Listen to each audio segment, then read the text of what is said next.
আমি গৌরং সর্দার, আপনারা দেখছেন আমার ইউটিউব চ্যানেল টেকনোলজি ট্রিকড। ফ্রেন্ড, আজকে আমি কথা আপনাদের সঙ্গে আলোচনা করব এজেড স্ক্রিন রেকর্ডার কিভাবে ব্যবহার করতে হয় বা এটা আপনি কিভাবে কোথায় ব্যবহার করতে পারেন। তো তার আগে বলি, যারা যারা আমার চ্যানেলে নতুন তারা প্লিজ আমার চ্যানেলটিকে সাবস্ক্রাইব করুন আর পাশে থাকা বেল আইকনে প্রেস করুন নতুন নতুন ভিডিও পেতে। তো সবার আগে বলি, স্ক্রিন রেকর্ডার কি কি কি কাজে লাগে। যখন আমরা ইউটিউবের কোনো ভিডিও বানাই বা আমরা কোনো স্ক্রিনের কিছু শো করতে যাই, তখন আমরা সেই স্ক্রিন রেকর্ডার থেকে বা স্ক্রিন রেকর্ডার থেকে আমরা সেগুলো রেকর্ড করে সেগুলো আমরা শো করতে পারি। তো ফির চলুন দেখে নিন কীভাবে স্ক্রিন রেকর্ডার ডাউনলোড করতে হয় বা স্ক্রিন রেকর্ডার কিভাবে কাজ করে। তো চলুন দেখে নেওয়া যাক। প্রথমে চলে যাব আমরা মোবাইলের প্লে স্টোরে।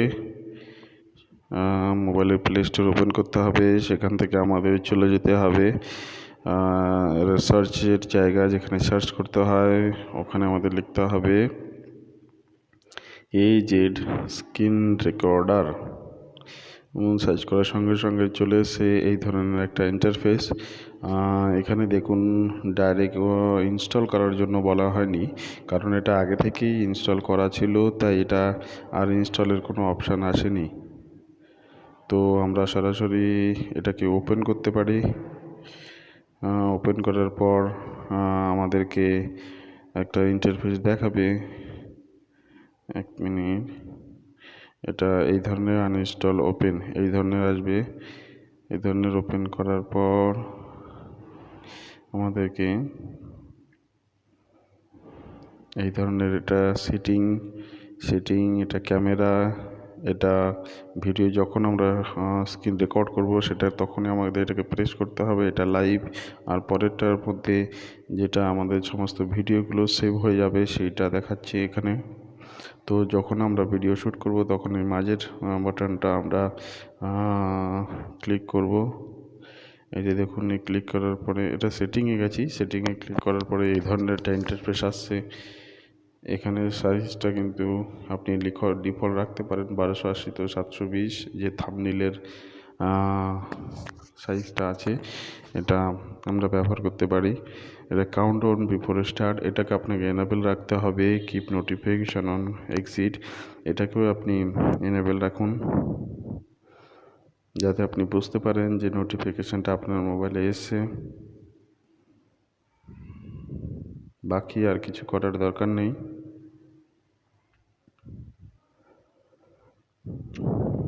কাউন্টডাউন বিফোর স্টার্ট যেটা আছে এটা আপনি এটা এনেবেল রাখতে পারেন, কারণ যখন আপনি শুরু করবেন তখন এটাকে আপনাকে সিগন্যাল দেবে 1 2 3।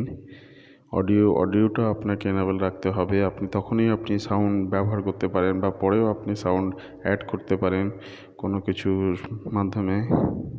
এটা রেকর্ড করার পরে আমরা সরাসরি এইভাবেই দেখতে পাবো এটাকে, যে ফুলের মতো, যে তারার মতো, তারাবাজির মতো যেটা দেখাচ্ছে, এটা দিয়ে আপনি এডিট করতে পারবেন ভিডিওটা। আর পাশে দিয়ে যে 3টে ডট ডট দেওয়া আছে ওটার মধ্যে থেকে আপনি সেভ করে যেতে পারেন।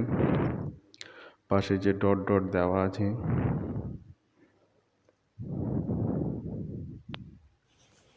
এই ধরনের আসবে।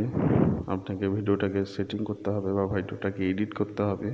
এডিট করার সময় আপনি এই ধরনের নিচের যে টুলসগুলো আছে এগুলো ব্যবহার করতে পারেন।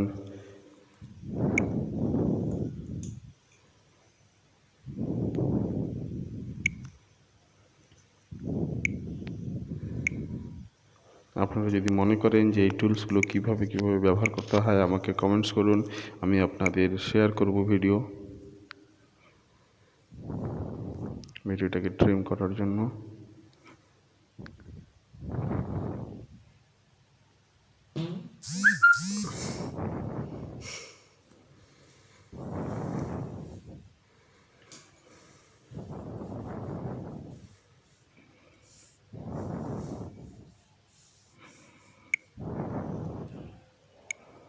এটাকে ডিলিট, রিনেম, শেয়ার, এটাকে আপনি সেভ করতে পারেন। সেভ করার 3টে ডটে ক্লিক করার পরে এরকম ইন্টারফেস আসবে। এখান থেকে ডাইরেক্ট আপনি কাইন মাস্টারে চলে যেতে পারেন। ওখান থেকে আপনি ভিডিওটাকে এডিটও করতে পারেন বা আপনি গুগল ড্রাইভে সেভ করতে পারেন। যদি মনে করেন যে না, ভিডিওটা আর সেভ করার দরকার নেই, তাহলে আপনি ডাইরেক্ট চলে যেতে পারেন গুগল ড্রাইভে, ওখানে আপনি সেভ করতে পারেন।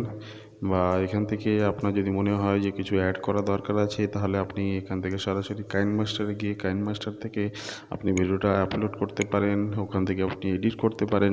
আর আপনারা যদি মনে করেন যে কাইনমাস্টারে ভিডিও বানাতে, তাহলে আমাকে কমেন্টস করুন, তাহলে আমি আপনাদেরকে শেয়ার করব ভিডিও।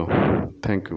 ভিডিওটা সকলের ভালো লাগলো, তো প্লিজ ভিডিওটি শেয়ার করুন, লাইক করুন আর কমেন্টস করুন আরও নতুন নতুন এই ধরনের ভিডিও পেতে আমার চ্যানেল থেকে। Thank you.